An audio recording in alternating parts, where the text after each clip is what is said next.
아주 비싼 명품에는 짝퉁이 언제나 있습니다. 짝퉁을 만들어내는 이유는 명품을 소유하기 위해서 치러야 되는 값이 많기 때문에 그렇죠. 그러나 비용은 치르기 싫은데 그 브랜드가 주는 화려한 지위나 이미지는 누리고 싶으니까 짝퉁을 소비하는 것이죠. 어떤 사람이 가지고 있는 가방이 명품인지 짝퉁인지를 분별하는 방법이 있습니다. 그게 뭐냐면 소나기가 갑자기 내릴 때 그 가방을 품에 안으면 명품, 머리에 이고 뛰면 짝퉁인 것입니다. 이것처럼 진짜와 가짜는 결정적인 순간에 그 민낯을 드러냅니다. 우리의 신앙도 그렇습니다. 평소에는 진짜 같지만 모조 신앙은 결정적인 순간에 비겁함을 드러냅니다. 먼저 모조 신앙의 비겁함에 대해서 좀 생각해 보려고 하는데요. 이 18장을 읽다 보면 겉모습으로 이렇게 언뜻 보면 지금 이들이 5명의 정탐꾼을 보내서 땅을 탐지하게 하잖아요. 그리고 가서 발견한 땅이 너무 좋은 땅, 부족함이 없는 가나안 땅 같아요. 그래서 이들이 돌아와서 하나님이 그 땅 예배하셨다, 치러 올라가자, 이렇게 이야기하는 것만 이렇게 보면 거의 모세가 여호수아와 갈렙을 보내서 가나안 땅 탐지하고 그들의 믿음의 보고를 듣는 듯한 그런 모습입니다.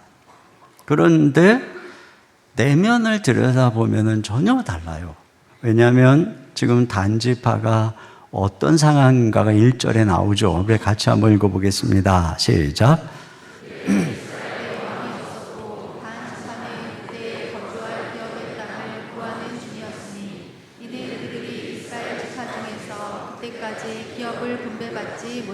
네. 그러니까 그때 이제 시간이 많이 흘러갔는데 아직도 기업을 분배받지 못했다는 것은 이미 분배받은 것을 정복하지 못했다는 거예요. 그래서 사사기 1장에 34절에 이들에 대해서 이렇게 말합니다. 시작. 아모리 족속이 단 자손을 산지로 몰아넣고 골짜기에 내려오기를 용납하지 아니하였으며, 아모리 족속이 무서워서 오히려 쫓겨나서 산에 가서 살고 있는 것이죠. 그러니까 지금 이들의 모습은 겉으로는 여호수아의 믿음의 정복전을 흉내내고 있는데 실상은 믿음이 없어서 하나님이 분배해 주신 땅을 차지하지 못한 거죠. 그 전투를 포기하고 더 쉬운 다른 땅이 없을까? 실상은 매우 비겁한 행동인 것입니다. 자, 오늘 그 비겁한 모조 신앙의 민낯이 드러나는데요. 첫째는 그들이 이 미가의 집의 신상과 제사장을 빼앗아 갑니다. 이 5명의 정탐꾼이 가는 길에 미가의 집에서 유숙을 합니다. 그러다가 거기서 레위인과 신당을 발견하게 되는데 나중에 이제 군사들을 이끌고 라이스를 치러 올라가면서 이 미가의 집의 신상과 제사장을 빼앗아 갑니다. 그러니까 미가가 그것을 알고 추적해서 왜 내 것을 가지고 가느냐. 그러니까 그들의 반응을 한번 볼까요? 25절입니다. 시작.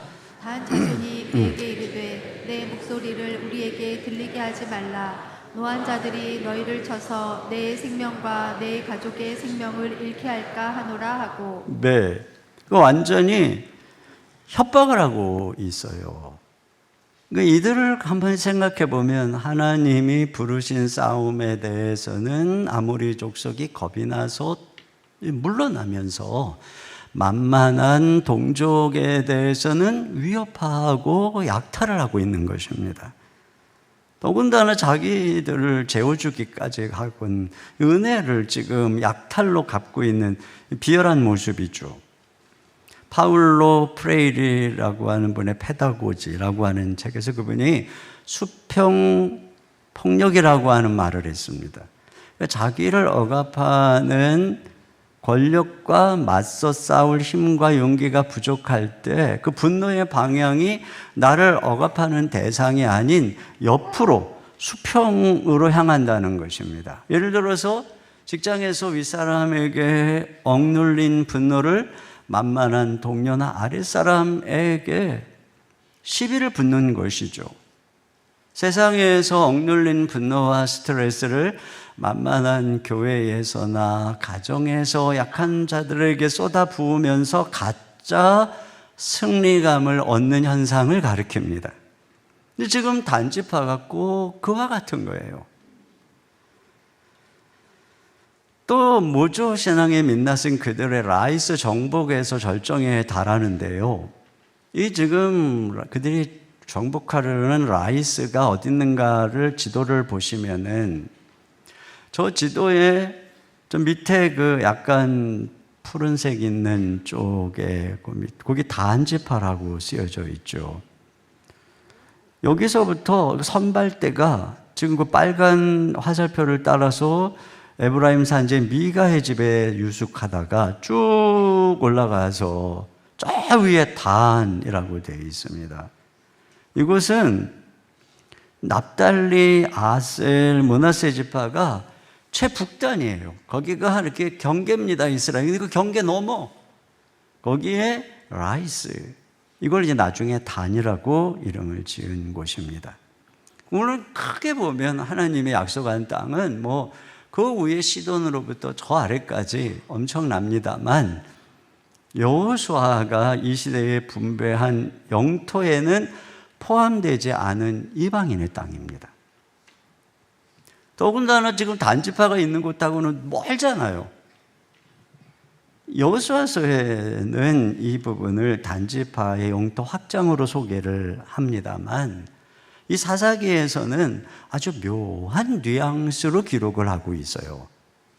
일단 이 라이스를 어떤 곳이라고 소개하는지 한번 다시 보겠습니다. 7절입니다. 시작.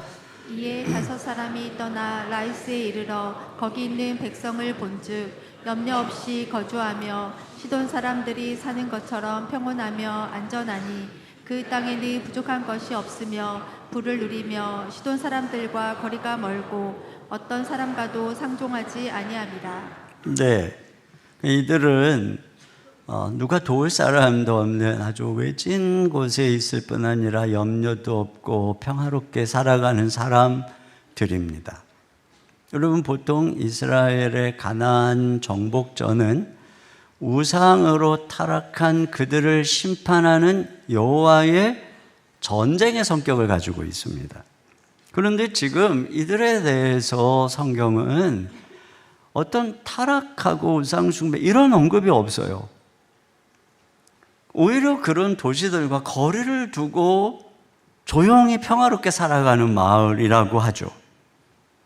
어떤 면에서 죄로 인한 심판의 때가 아직 미치지 않은, 죄가 관영하지 않은 이방 도시인 것입니다. 그런데 그들을 무참히 죽이고 그 성읍을 차지하는, 불사르고 차지하는 행동, 이것을 지금 사사기는 우리에게 어떤 뉘앙스입니까? 어떻게 하나님의 군대가 저렇게 조용히 평화롭게 사는 그들을 무참히 살육하는가? 이들이 가는 길에 명분이 있다면 이 미가의 집에 들렸을 때 거기 있었던 그 가짜 제사장 말이에요. 그에게 들었던 대답이 다예요. 6절 같이 볼까요? 6절 시작. 그 제사장이 그들에게 이르되 평안히 가라 너희가 가는 길은 여호와 앞에 있느니라 하니라. 네, 이 지금 타락한 제사장, 자격도 없는 제사장이 한 말이 전부인 것이에요. 그러니까 지금 이 성경은 우리에게 묻는 거예요. 과연 이게 하나님이 허락한 전쟁이겠느냐? 과연 하나님이 그들에게 분배한 땅이 있는데 거기서 아모리 족속과 싸우는 게 두려워서 불신앙으로 쉬운 길을 찾아가는 그들의 걸음을 지금 하나님이 축복하고 인도하시겠느냐? 이걸 묻는 것이죠. 이 레위인의 축복은 이들의 이 지파의 비겁한 욕망을 합리화하는 것에 불과한 것입니다. C.S. 루이스가 스크루테이프 편지에서 이런 얘기를 했어요. 비겁함은 모든 악덕 중에 유일하게 쾌락이 없는 악덕이다. 그래서 인간은 자신의 비겁함을 견디지 못하고 그것을 반드시 다른 그럴듯한 이름으로 포장하려고 한다. 그래서 이렇게 포장을 하죠. 거짓 이 제사장을 통해서. 그러나 그렇다고 비겁함이 가려지고 있는 것이 아닌 것입니다. 역사 속에서 유럽의 열강들이 신대륙을 발견하고 원주민의 확살이 일어나죠. 콜럼버스를 비롯한 유럽인들이 신대륙에 처음 도착했을 때 만난 원주민이 아라와크족입니다. 근데 그들은 무기라는 것 자체를 모르는 평화롭고 순박한 사람들이었습니다. 그리고 그들은 이 낯선 이방인들을 두려워하지 않고 영접하고 먹을 것과 쉴 곳을 내어주었습니다. 근데 그때 그들을 만난 콜럼버스의 일기에 이렇게 기록되어 있습니다.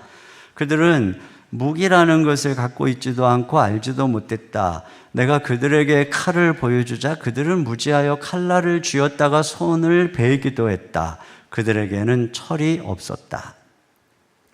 그들은 아주 훌륭한 하인, 노예조가 될 것이다. 50명의 병사만 있으면 그들을 모두 정복하여 우리가 원하는 대로 마음껏 부릴 수 있을 것이다. 결국 아무런 반격 능력도 싸울 의지도 없는 평화로운 원주민들을 그들이 무참히 살육했어요. 사냥하듯 노예로 삼았습니다. 그리고 더 끔찍한 것은 그 땅에 십자가를 꽂고 이것이 미개한 자들을 향한 하나님의 섭리라고 포장을 하는 것이죠. 단지파의 행동이 이와 다름이 없습니다.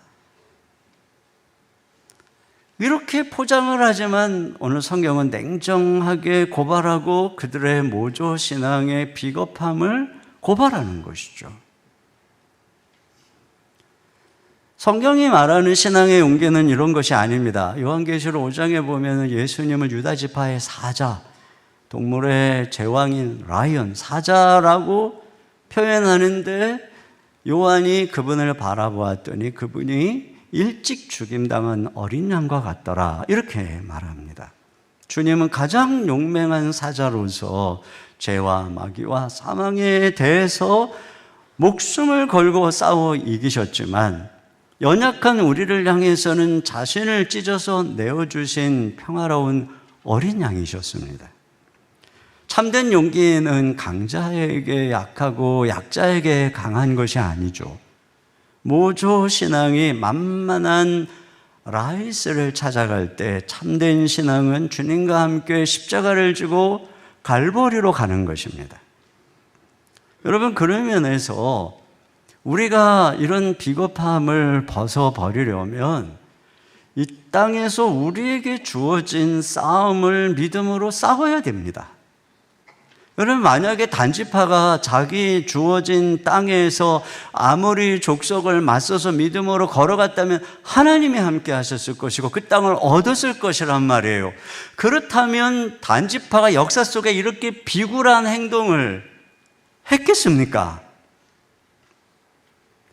문제의 발단은 이 모든 것들이 불신앙에서 비롯된 사명지의 이탈에서 벌어지고 있다는 것입니다.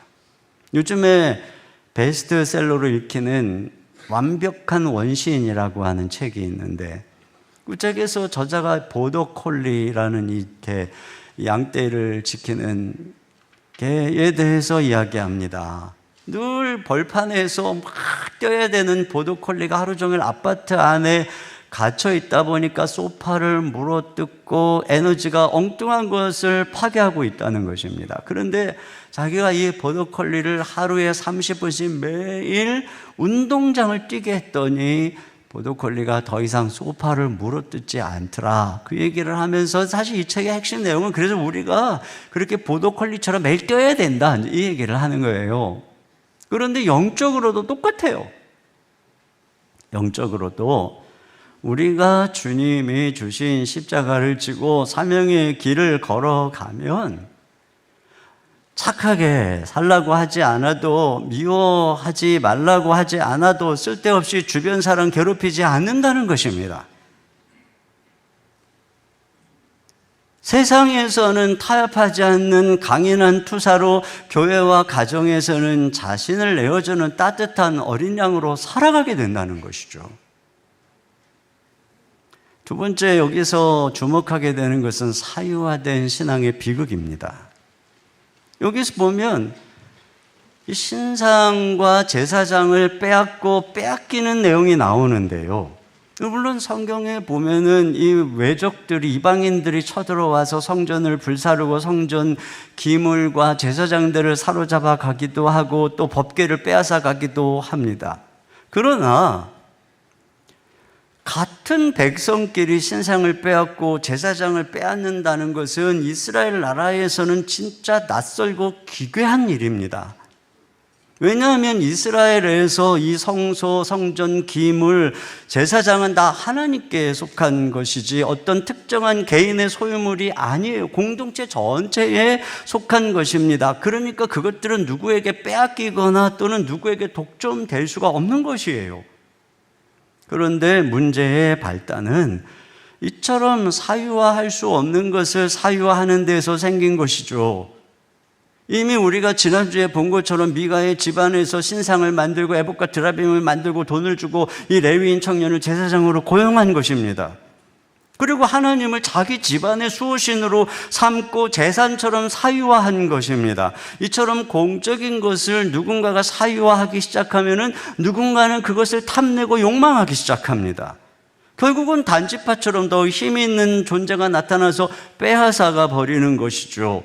이 미가에게 고용되었던 이 레위 청년은 네가 한 집안의 제사장보다 한 지파의 제사장이 되는 것이 낫지 아니하냐, 이렇게 제안을 하니까 이 반응이 어때요? 20절 같이 보겠습니다. 시작. 그 제사장이 마음에 기뻐하여 에봇과 드라빔과 새긴 우상을 받아가지고 그 백성 가운데로 들어가니라.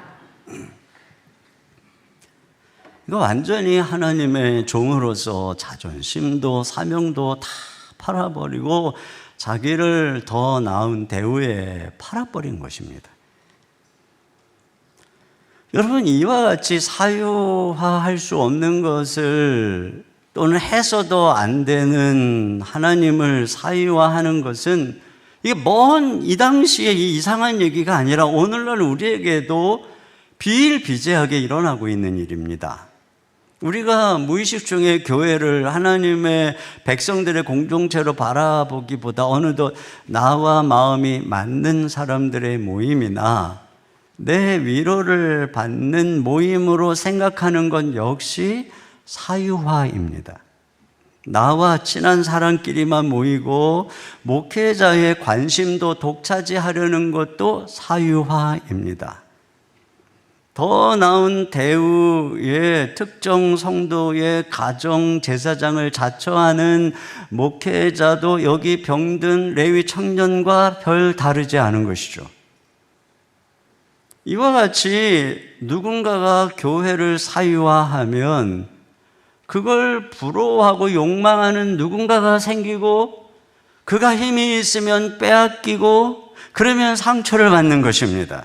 내 사람이라고 생각했던 저 성도가 다른 사람하고 친할 때 목회자의 관심이 나보다도 다른 성도에게 더 깊은 것 같다고 느낄 때 상처를 받는 것이에요. 이런 상처와 아픔의 근본 원인은 바로 신앙을 사유화하려는 데 있는 것입니다. 교회 안에 그 누구도 우리가 붙들어 사유화할 수 있는 소유물은 없습니다. 그 모든 건 다 하나님의 것이고 우리는 다 한 공동체이기 때문이죠. 고린도전서 3장 21절 이하를 보겠습니다. 시작. 그런즉 누구든지 사람을 자랑하지 말라. 만물이 다 너희 것임이라. 바울이나 아볼로나 게바나 세계나 생명이나 사망이나 지금 것이나 장래 것이나 다 너희의 것이요 너희는 그리스도의 것이요 그리스도는 하나님의 것이니라. 다 공동체적 소유이고 이 공동체의 주인은 그리스도시요 하나님이시라는 것이에요. 그러니까 누군가에게 독점이 될 수도 없고 그런 시도를 하지도 말아야 되는 것이죠. 들판의 아름다운 꽃은 모두의 것입니다. 그런데 누군가 독점하려고 그걸 꺾어서 화병에 꼽는 순간에 그 꽃은 생명력이 시들어 죽어가는 것입니다. 우리가 공동체를 사랑하는 것과 공동체를 소유하려는 것은 전혀 다른 것이죠.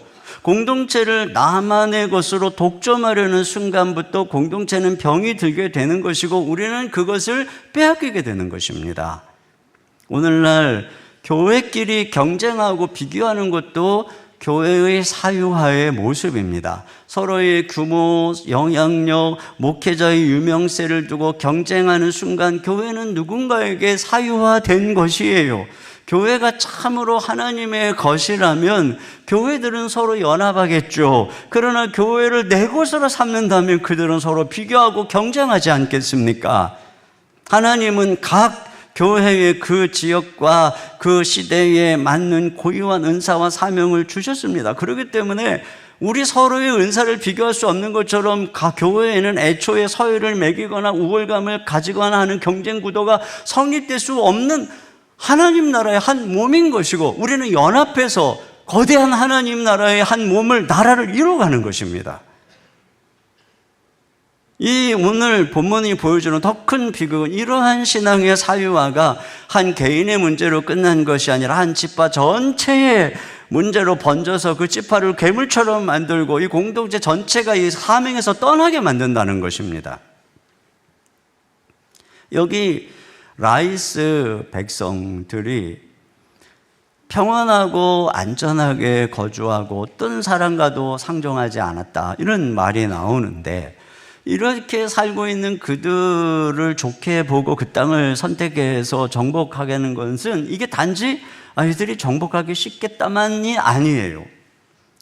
자기들이 거기서 평안하고 안전하게 거주하며 자기들끼리의 안식처로 삼겠다는 거죠. 그 하나님이 분배해 준 땅에서 낯선 아무리 족속 이방인들과 치열하게 싸우면서 그 영적 전투를 치르는 현장을 뒤로 하고 저 산골에 아주 한적한 곳에 아무도 미치지 않는 곳에 거기 들어가서 우리끼리 폐쇄적 성을 쌓겠다는 것입니다. 이와 같이 사명을 버리고 자기들만의 편안한 종교, 우리끼리만의 폐쇄적인 무균실의 성을 쌓았던 그들의 운명이 결국은 역사 속에 어떻게 되었을까요? 훗날 여로보암이 북이스라엘을 세우고 금송아지를 두 곳에 세워서 저 성전에 못 가게 하는데 그 첫 번째 장소가 바로 단입니다. 단. 바로 여기예요. 여기 라이스. 결국은 그들은 전체를 병들게 하는 우상 숭배의 본거지가 되고 아수르 제국이 쳐들어왔을 때 제일 먼저 짓밟히고 포로로 끌려가서 역사 속에서 사라지고 더 두려운 것은 요한계시록 7장에 보면은 거기 12지파 구원받는 12지파의 영광스러운 명단에서 유일하게 단지파가 없어요. 그러니까 하나님의 구원에서도 이탈되는 그런 끔찍한 결말을 맞이하게 된 것입니다. 여러분, 공동체가 우리끼리의 성을 쌓고 사명을 외면하고 전투를 외면하고 평안함의 성을 쌓으면 처음에는 되게 좋아 보이죠. 우리 다락방 우리끼리 되게 좋아 보이죠. 그러나 사명을 버리고 안전만 추구하면 공동체는 점점 폐쇄되고 우리끼리 단일화되고 면역력을 잃어버립니다. 그러다 보면 다양한 사람을 품는 힘도 사라지고 작은 갈등도 견디지 못하고 조금만 다른 의견, 조금만 다른 문제가 오면 금방 갈라지고 무너지고 흔들리고, 이게 바로 이 폐쇄적인 우리끼리의 공동체의 불안정한 기초요 결말인 것입니다. 요즘에 여러분 우리가 먹는 바나나가 원래 토종이 아니라는 사실을 아세요? 원래의 1950년대까지만 해도 전 세계인이 즐겨 먹던 바나나는 한 종류였대요. 그로스 미셸이라고 하는 단일 품종. 지금보다 훨씬 달고 껍질도 튼튼한. 그런데 어느 날 파나마 병이라고 하는 곰팡이 균이 퍼지면서 이게 단일 품종이다 보니까 전 세계의 모든 바나나가 농장에서 순식간에 멸종한 것입니다. 그래서 우리는 그 바나나를 먹을 수가 없는 것이에요. 여러분, 이와 같이 갈등이 없고 편안하게 우리끼리의 무균실은 이게 면역력을 약화시킵니다. 의학 용어에 위생가설이라고 하는 게 있어요. 너무 깨끗하면 오히려 병이 든다는 겁니다. 조사에 의하면요, 이 형제가 많은 데서 자랄수록 알레르기나 천식의 발생률이 낮대요. 왜냐하면 형제 자매가 같이 살다 보니까 형이 감기 걸리면 동생들도 감기 걸리고 서로 그냥 이 형 얘가 만졌던 거 제가 만지고 이러다 보니까 막 균하고 싸우고 그러다 보니 다 면역력이 생긴다는 것입니다. 그런데 지나치게 깨끗한 환경에서 자란 아이의 면역계는 싸울 일이 없잖아요. 그러니까 나중에 오히려 해롭지도 않은 꽃가루까지도 적으로 착각해서 알레르기를 일으킨다는 거예요. 여러분, 총균세라고 하는 책에 보면 아메리카 원주민들이 총으로만이 아니라 이 균에 의해서 그들이 많이 죽었잖아요.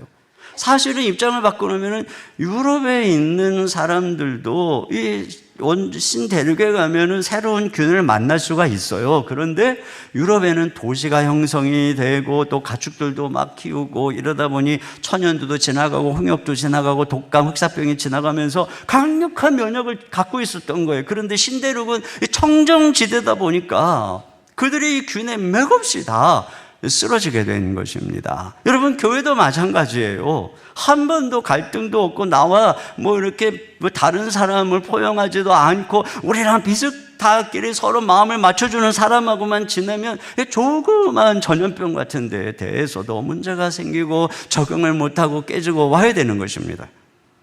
예수 그리스도께서 십자가에서 자신의 육체를 찢으심으로 유대인과 이방인 사이에 막힌 담을 허무시고 둘이 하나가 되게 하신 것입니다. 그러니까 우리가 내 마음에 맞는 사람만 찾아서 우리끼리의 사교 클럽을 형성한다면 그것은 십자가에 반하는 일인 것이죠.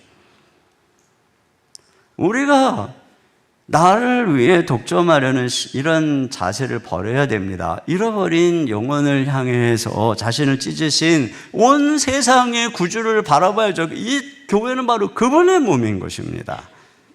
여러분, 우리가 열심히 이웃들에게 관심을 갖고 또 단기 선교도 가고 또 복음도 전하고 이렇게 부지런히 그러는 이유가 무엇이겠어요? 이게 지금 우리의 공동체가 나만의 사유화된 자기 만족적 공동체가 아니라는 반증인 것이죠. 우리가 지금 하나님의 나라를 위해서 이 사명의 길을 걸어가고 있다는 증거가 아니겠습니까? 고대 스파르타가 얼마나 강력했습니까? 그런데 자기들만의 이너서클을 유지하다 보니까 역사 속에서 사라졌다는 것이죠. 그러나 로마 같은 경우에 그 로마 시민권이 얼마나 귀합니까? 그런데 그 로마 시민권이 다른 민족에게도 또는 노예였다가 자유인이 된 자들에게도 언제든지 열려있어 개방이 됐다는 거예요. 그러다 보니 우리끼리의 성벽을 쌓는 게 아니라 다양한 사람들을 포용한 결과 그 로마가 1000년 제국을 이루어갔다는 것입니다. 여러분, 우리 공동체가 항상 나만의 도피처로 사유화하고 성을 쌓으면 결국은 오래 못 가요. 우리가 올해 시작하면서 우리 모든 성도에게 VIP를 작정하고 다락방에서 VIP를 작정하고 있습니다. 여러분, 우리가 이와 같이 우리끼리의 모임이 아니라 이 바깥에 잃어버린 사람들을 향해서 관심을 갖고 그들의 이름을 적고 다락방에 모일 때마다 또 우리 개인적으로 그들을 위해서 기도한다. 이게 바로 우리가 지금 사명 공동체로 살아가고 있다는 증거고, 우리 다락방이 우리에게 사유화되지 않았다는 증거인 것이에요.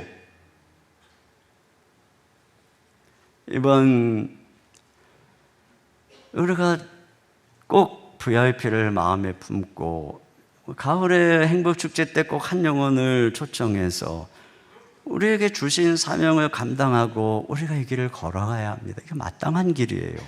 마지막으로 가짜 유산의 민낯을 보게 되는데, 이 18장에서 마지막 부분에서 받는 충격은 뭐냐면, 지금 이 병든 레위인 청년의 정체가 밝혀지는 거예요.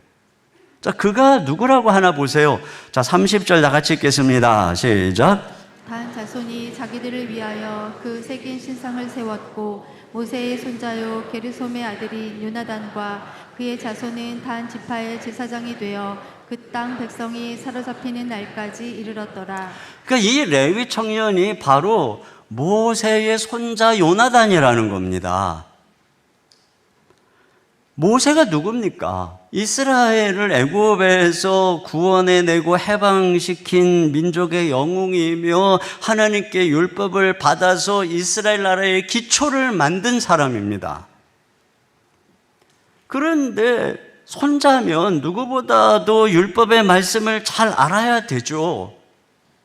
그리고 그런 명문 가문의 출신인데 그가 지금 자기의 근무지를 이탈해서 미가라고 하는 집에 개인적으로 고용이 되고, 더 나아가서는 돈 더 준다고 그 단 자손이 지금 훔쳐가는데도 불구하고 마음에 기뻐서 그들을 따라가서 그들의 제사장이 됐다는 것입니다.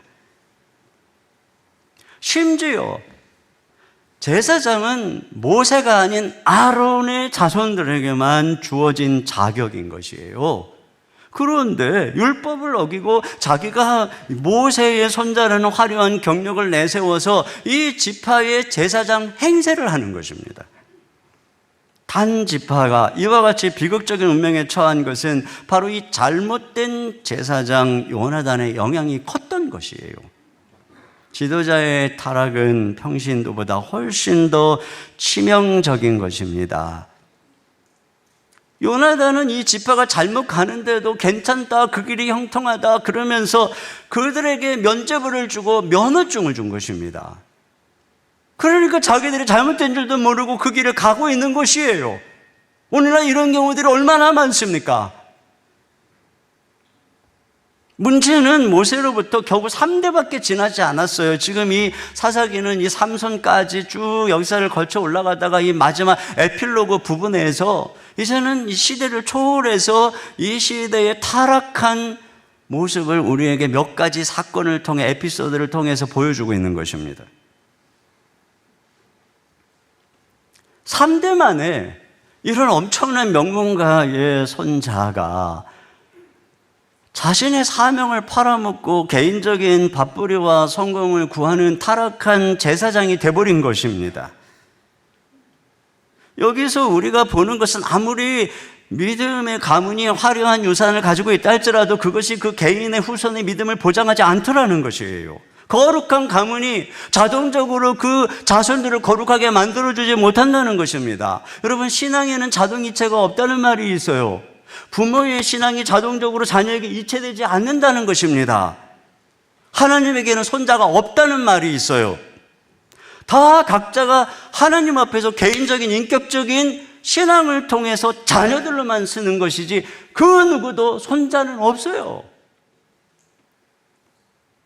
그러므로 중요한 것은 우리 자손이 살아계신 예수님을 인격적으로 만나야 되는 것입니다. 아니, 이렇게 지금 모세와 같은 엄청난 가문도 3대 만에 이렇게 되었다면 여러분, 우리는 어떻겠습니까? 우리가 아무리 신앙생활을 우리 때 잘했다 할지라도 우리가 자녀의 믿음을 소홀히 하고 그들이 어떻게 살아가든 놔두고 세상과 적당하게 타협하게 놔두면 조만간 이렇게 되는 거예요.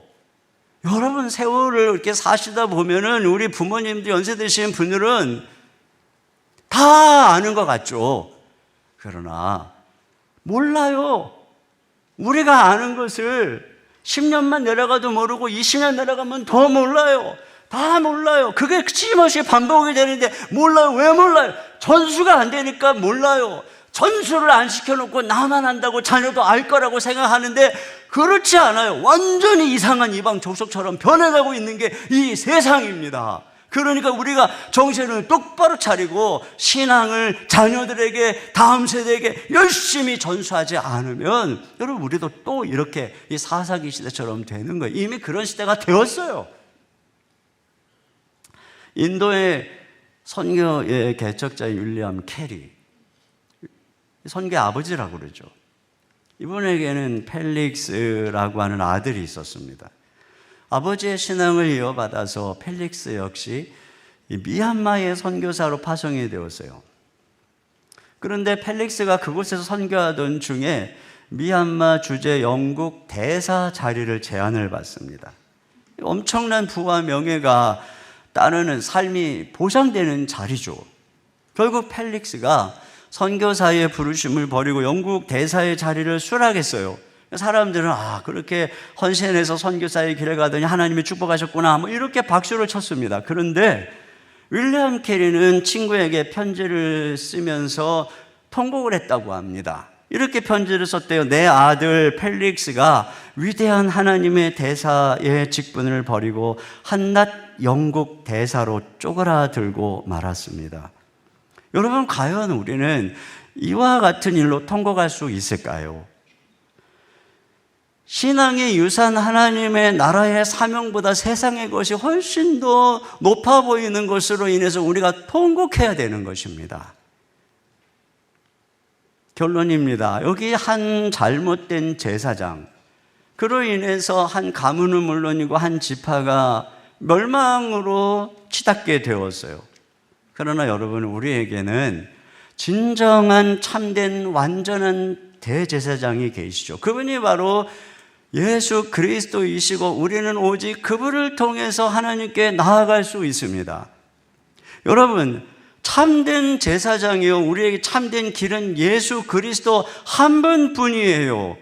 어떤 세상적인 화려한 배경을 가지고 있고 화려한 전통을 몸에 담은 인간이라고 할지라도 그들이 우리의 진정한 길이 아닌 것이고, 우리의 이 교회의 진정한 왕은 예수 그리스도이시고 진정한 대제사장은 오직 한 분 예수 그리스도이신 것입니다. 우리가 그 예수님을 인격적으로 만나고 나의 주로 섬기고 그분만을 따라가고 그분의 말씀을 들을 때 우리가 이 시대, 이 왜곡된 시대를 벗어날 수 있어요. 그냥 무턱대고 우리 목사님 훌륭한 분이야 이러면서 따라가면 큰일 나는 시대입니다.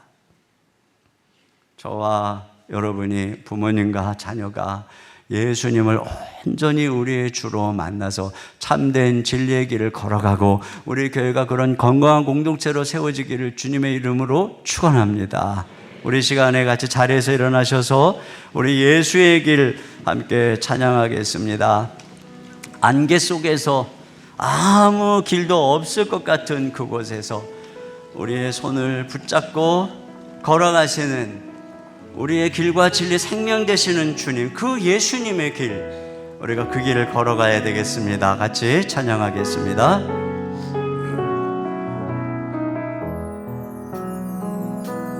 안개 속에서 주님을 보내 아무도 없을 것 같던 그곳에서 손 내미셔서 나를 붙드네. 길 잃고 쓰러져 가던 그곳에서 주 말씀하시네. 내 손 잡으라고. 내가 곧 길이요 진리 생명이니 나 그 길을 보내. 주 예비하신 곳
같이 함께 기도 제목 읽고 한 목소리로 기도하겠습니다. 모조 신앙의 비겁함을 버리고 하나님이 맡기신 사명의 길, 십자가의 길을 믿음의 용기로 걸어가게 하소서. 아멘. 교회를 사유화하며 우리끼리의 장벽을 쌓지 말고 잃어버린 영혼을 품는 사명의 공동체로 세워가게 하소서. 아멘. 다음 세대가 예수님을 인격적으로 만나 참된 신앙이 계승되며 이 땅의 교회가 참된 대제사장 예수 그리스도만 따르게 하소서. 아멘. 우리 같이 한 목소리로 기도하겠습니다.